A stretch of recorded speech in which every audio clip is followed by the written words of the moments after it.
नमस्कार साथियों, मेरा नाम है प्रीतम कुमार और मैं आप लोगों का अपने चैनल पे हार्दिक स्वागत करता हूँ। तो आज हम लोग इतिहास के बहुत ही महत्वपूर्ण टॉपिक पूर्व मध्यकालीन राजवंश के बारे में अध्ययन करेंगे, क्योंकि यहाँ से भाई बहुत ही ज्यादा इंपॉर्टेंट क्वेश्चन पूछे जाते हैं विभिन्न कॉम्पिटिटिव एग्जाम में या वनडे एग्जाम में। आप भी कहीं भी देख सकते हैं जहाँ पर जो है जीके जीएस पूछा जाता है। तो चलिए इसी के साथ शुरू करते हैं आज का पहला क्वेश्चन, मतलब पहला पॉइंट देखेंगे। गुर्जर प्रतिहार वंश का संस्थापक नागभट्ट प्रथम था। गुर्जर प्रतिहार वंश का वास्तविक संस्थापक वत्सराज था। इसके समय में त्रिपक्षीय संघर्ष की शुरुआत हुई। गुर्जर प्रतिहार का प्रथम उल्लेख पुलकेशिन द्वितीय की ऐहोल अभिलेख में किया गया है। ऐहोल अभिलेख जैन कवि कीर्ति ने संस्कृत में लिखा है। अगला पॉइंट देखेंगे। मिहिर भोज प्रथम क्या थे?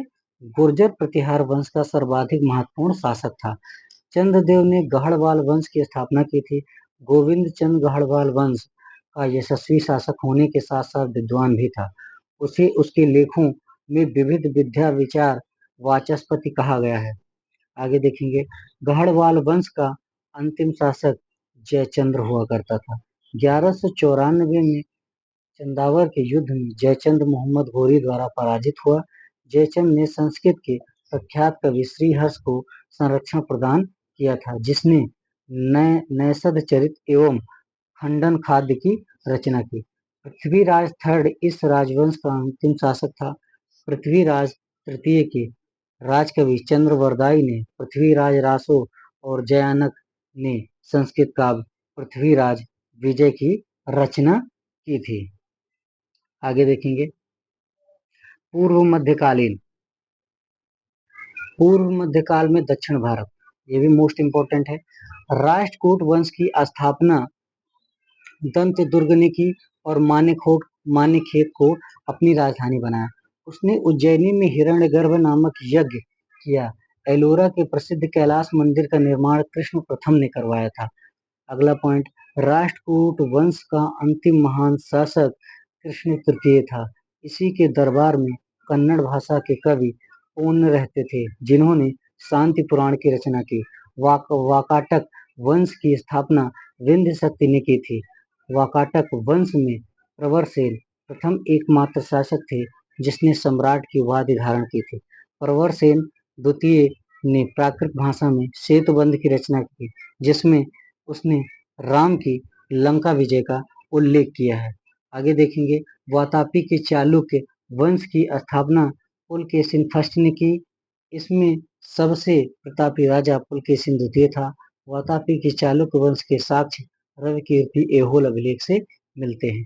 चालुक्य नरेश विक्रमादित्य ने पल्लव नरेश नरसिंह वर्मन द्वितीय को पराजित कर कांचीकोंड की उपाधि धारण की थी।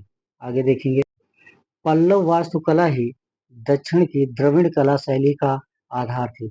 द्रविड़ स्थापत्य तीन प्रमुख अंग थे: रण, मंडप, विशाल मंदिर। फर्सी ब्राउन ने पल्लव वास्तुकला के विकास की शैलियों को चार भागों में विभाजित किया है: महेंद्र वर्मन, मामल्ल शैली, राज सिंह शैली और नंदीवर्मन शैली। आगे देखेंगे। चोल साम्राज्य की स्थापना विजयालय ने की। किसने की? विजयालय ने की। उसने तंजावुर को अपनी राजधानी बनाया और नरकेसरी की उपाधि धारण की। उसने चोलेश्वर मंदिर का निर्माण करवाया। स्थानीय स्वशासन चोल शासन प्रणाली की महत्वपूर्ण विशेषता थी। चोल अभिलेख से तीन प्रकार की ग्राम सभाओं का उल्लेख मिलता है। आगे देखिए। भारत पर अरबों का आक्रमण यानी मध्यकालीन इतिहास के बारे में कुछ महत्वपूर्ण क्वेश्चन जो दिए गए हैं। अरब के भारत पर आक्रमण के विषय में विस्तृत विवरण 9वीं शताब्दी की बिलादुरी की किताब फुतूह अल बलदान में मिलता है। 712 में मोहम्मद बिन कासिम के नेतृत्व में अरबों के सिंध पर आक्रमण किया। अरब आक्रमण के समय सिंध पर दाहिर का शासन था। आगे देखेंगे। भारत पर अरबों के आक्रमण का मुख्य उद्देश्य धन दौलत लूटना तथा इस्लाम धर्म का प्रचार प्रसार करना था। अरबों ने सिंध में ऊंट पालन, खजूर की खेती व दिरहम नामक सिक्के प्रचलित किए थे। मोहम्मद बिन कासिम ने सिंध वासियों से पहली बार जजिया नामक कर वसूल किया था। आगे देखेंगे। पंचतंत्र का अरबी में अनुवाद कलील व दिमन्ना के नाम से हुआ था। भारत पर तुर्कों का आक्रमण मोस्ट इम्पोर्टेंट टॉपिक है। भारत में तुर्कों का आक्रमण दो चरणों में हुआ था। प्रथम महमूद गजनी और दूसरा मोहम्मद गोरी ने किया। तुर्क सरदार अलप्तगीन ने गजनी को अपनी राजधानी बनाया। यामनी वंश का संस्थापक सुबुक्तगीन अलप्तगीन का गुलाम एवं दामाद था। महमूद गजनी सुबुक्तगीन का पुत्र था। सुबुक्तगीन ने हिंदू शाही शासक जयपाल को पराजित किया और उसके साम्राज्य पर कब्जा किया। आगे देखेंगे, सुबुक्तगीन की विजय से प्रेरित होकर मोहम्मद गजनी ने 1001 ईस्वी से 1027 तक भारत पर 17 बार आक्रमण किए थे कुल। महमूद गजनी के आक्रमण का मुख्य उद्देश्य भारत में इस्लाम धर्म का प्रचार करना नहीं बल्कि धन लूटना था। 1191 ईस्वी में पृथ्वीराज तृतीय पृथ्वीराज चौहान के नाम से जाने जाते हैं और मोहम्मद गोरी के मध्य तराइन का प्रथम युद्ध हुआ जिसमें मोहम्मद गोरी की पराजय हुई थी। आगे 1192 ईस्वी के दौरान तराइन के दूसरे युद्ध में मोहम्मद गोरी ने पृथ्वीराज चौहान को पराजित कर दिया। इसके बाद भारत में तुर्कों की स्थापना हो गई थी। आगे देखेंगे दिल्ली सल्तनत के बारे में। 1206 में मोहम्मद गोरी क्या 1206 में मोहम्मद गोरी की मृत्यु के पश्चात 1206 से 1526 ईस्वी तक दिल्ली सल्तनत पर 5 राजवंशों ने शासन किया जैसे गुलाम वंश, खिलजी वंश, तुगलक वंश, सैयद वंश और लोदी वंश। आगे देखेंगे गुलाम वंश। 1206 से 1290 तक दिल्ली सल्तनत पर गुलाम वंश ने शासन किया।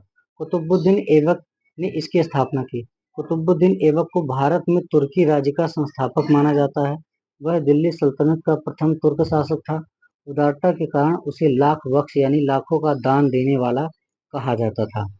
कुतुबुद्दीन ऐबक ने दिल्ली में कुतुब मीनार व कुव्वत उल इस्लाम और अजमेर में 2.5 दिन का झोपड़ा नामक मस्जिद का निर्माण करवाया। इल्तुतमिश के दिल्ली सल्तनत का सर्वाधिक वास्तविक संस्थापक माना जाता है इल्तुतमिश को। वह ऐबक का गुलाम एवं दामाद था। ऐबक की मृत्यु के पश्चात वह बदायूं का गवर्नर था। आगे देखेंगे, सुल्तान बनने के बाद उसने लाहौर के स्थान पर दिल्ली को अपनी राजधानी बनाया।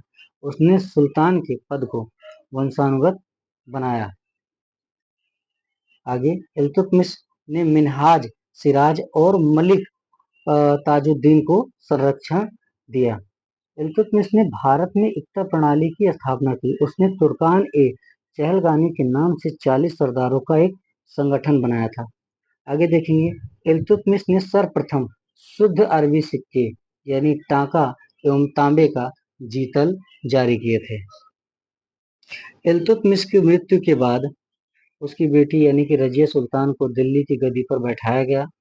रजिया सुल्तान प्रथम मुस्लिम महिला शासिका थी जिसने शासन की बागडोर अपने हाथ में ली थी। रजिया के मामले में दिल्ली की जनता ने उत्तराधिकार के प्रश्न में स्वयं निर्णय लिया था। रजिया ने पर्दा प्रथा त्याग कर पुरुषों के समान कुबा यानी कि कोट, कुला यानी कि टोपी पहनकर दरबार में शासन किया। रजिया के बाद नासिरुद्दीन महमूद ने बलबन को उलू खां की उपाधि एवं सल्तनत का नायब ममलिकात प्रधानमंत्री नियुक्त कर शासन की वास्तविक शक्ति उसके हाथों में सौंप दी। आगे देखिए, बलबन ने 20 वर्ष वजीर तथा 20 वर्ष सुल्तान के रूप में काम किया। बलबन ने सुल्तान की प्रतिष्ठा को स्थापित करने के लिए लौह एवं रक्त की नीति अपनाई।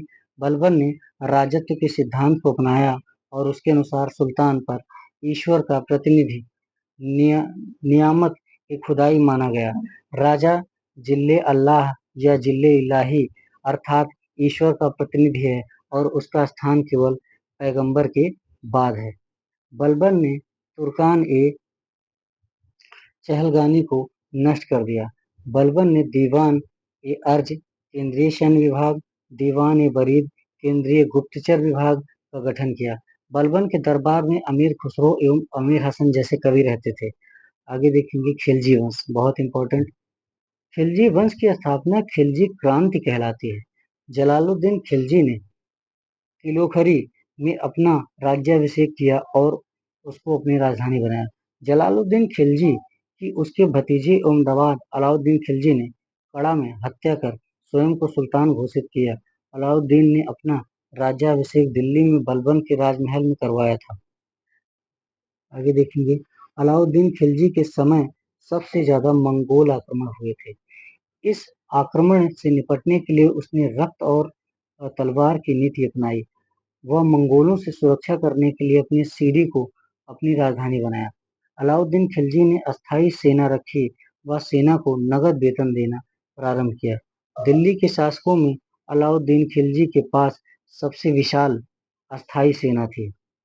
आगे देखेंगे, घोड़ा दागने एवं सैनिकों का हुलिया लिखने की प्रथा की शुरुआत अलाउद्दीन खिलजी ने की थी। अलाउद्दीन खिलजी पहला सुल्तान था जिसने भूमि की पैमाइश कराकर लगान वसूलना, जिसे मशाहत कहा गया, जिसमें विश्व को न्यूनतम इकाई माना गया। अलाउद्दीन ने भूज राजस्व की दर को बढ़ाकर उपज का 1/2 भाग कर दिया। इसने अपने शासनकाल में मूल्य नियंत्रण प्रणाली को लागू किया था। आगे देखेंगे, तुगलक वंश मोस्ट इम्पोर्टेंट। गयासुद्दीन तुगलक ने तुगलक वंश की स्थापना की। इसने दिल्ली के निकट तुगलकाबाद नामक नगर की स्थापना की। गयासुद्दीन तुगलक पहला ऐसा शासक सुल्तान था जिसने सिंचाई के लिए नहरों का निर्माण करवाया था। गयासुद्दीन तुगलक ने डाक व्यवस्था को सुदृढ़ बनाया। उसने 1/5 या 1/3 लगान वसूल किया था। गयासुद्दीन तुगलक की मृत्यु 1325 ईस्वी में बंगाल के अभियान से लौटते समय जूना खां द्वारा निर्मित लकड़ी के महल में दबकर हो गई थी। गयासुद्दीन के बाद जौना खां मोहम्मद बिन तुगलक के नाम से दिल्ली के सिंहासन पर बैठा। मोहम्मद बिन तुगलक को विरोधों का विस्मयकारी मिश्रण एवं रक्त पिपासु कहा गया है। आगे देखेंगे, उसके शासनकाल में अफ्रीकी यात्री इब्न बतूता आया था। कौन आया था? Ibn Battuta. मोहम्मद बिन तुगलक ने उसे दिल्ली का काजी नियुक्त किया था। इब्न बतूता ने अपनी पुस्तक रेहला में मोहम्मद बिन तुगलक के शासनकाल की घटनाओं का वर्णन किया है। मोहम्मद बिन तुगलक ने कृषकों की सहायता के लिए दीवाने अमीर कोही नामक एक कृषि विभाग की स्थापना की थी। आगे देखेंगे, वर्नी ने मोहम्मद बिन तुगलक की 5 योजनाओं का उल्लेख किया है। दोआब में कर वृद्धि, देवगिरी को राजधानी बनाना, सांकेतिक मुद्रा जारी करना, खुरासान पर आक्रमण, कराची अभियान। मोहम्मद बिन तुगलक के शासनकाल में 1336 में हरिहर और बुक्का ने विजयनगर और 1347 में अलाउद्दीन बहमन शाह ने बहमनी साम्राज्य की स्थापना की थी। आगे देखेंगे, सिंध थट्टा के विद्रोह को दबाते हुए उसकी मृत्यु हो गई। उसकी मृत्यु पर बदायूंनी ने कहा, राजा को प्रजा से और प्रजा को राजा से मुक्ति मिल गई। मोहम्मद बिन तुगलक की मृत्यु के बाद फिरोज शाह तुगलक गद्दी पर बैठा। फिरोज शाह तुगलक को मध्यकालीन भारत का पहला कल्याणकारी निरंकुश शासक कहा जाता था। यह पहला सुल्तान था जिसने राज्य की राजधानी आमदनी का ब्यौरा तैयार करवाया था। अपने दासों के लिए दीवान बंदगान नामक विभाग की स्थापना की थी। इसकी स्थापना की थी, दीवान बंदगान नामक नए विभाग की स्थापना की थी। फिरोज शाह ने लगभग 300 नगरों की स्थापना की, जिसमें उसके द्वारा स्थापित 3 प्रसिद्ध नगर थे, हिसार, फिरोजा, जौनपुर और फिरोजाबाद। जौनपुर की स्थापना उसके भाई जौना खां की याद में की गई थी। इसने अशोक के स्तंभ अभिलेखों मेरठ में व टोपरा दिल्ली में लाकर स्थापित किया। इसे अद्दा व विख नामक तांबा तथा चांदी के 2 सिक्के चलवाए। फिरोज शाह ने 24 करों को हटाकर शरीयत द्वारा चलाए गए केवल 4 कर लगाए, जजिया, जक़ात, खराज व खम्स। फिरोज शाह ने ब्राह्मणों पर जजिया कर लगाया था। आगे देखेंगे, उसने सिंचाई कर हक एवं सर्व की स्थापना की थी, यानी लगाया था, जो भूमि की उपज का 10% होता था। उसने फलों के 1200 बाग लगवाए। सर्वप्रथम फिरोज शाह तुगलक ने बेरोजगार विभाग की स्थापना की थी। रोजगार। इसने अपनी आत्मकथा फुतुहात ए फिरोज शाही की रचना की। इसने जियाउद्दीन बर्नी एवं शम्स ए सिराज की रफी को संरक्षण प्रदान किया। सैयद वंश। सैयद वंश की स्थापना खिलजी खान ने की थी। उसने सुल्तान की उपाधि धारण न करके रैयत-ए-आला की उपाधि धारण की। खिज़्र खां अपने सिक्कों पर हमेशा तुगलक शासकों का नाम अंकित करवाया। खिज़्र खां तैमूर के पुत्र एवं उत्तराधिकारी शाहरुख को भारत में से निरंतर कर भेजा व स्वयं को उसके अधीन मानकर अपने खुतबे पर शाहरुख नाम रखा था। आगे देखेंगे लोधी वंश। बहलोल लोधी ने दिल्ली में प्रथम अफगान वंश की स्थापना की और वह गाजी के नाम से दिल्ली के सिंहासन पर बैठा। वह एक योग्य शासक था। उसने बहलोली नामक सिक्का चलवाया था। सिकंदर शाह लोधी इस वंश का महत्वपूर्ण शासक था। 1504 ईस्वी में उसने आगरा की स्थापना की थी। 21 अप्रैल 1526 ईस्वी को पानीपत के प्रथम युद्ध में इब्राहिम लोधी बाबर से हार गया व मारा गया। यह प्रथम सुल्तान था जो युद्ध स्थल में मारा गया था। सिकंदर लोधी के पश्चात इब्राहिम लोधी शासक बना था। धन्यवाद।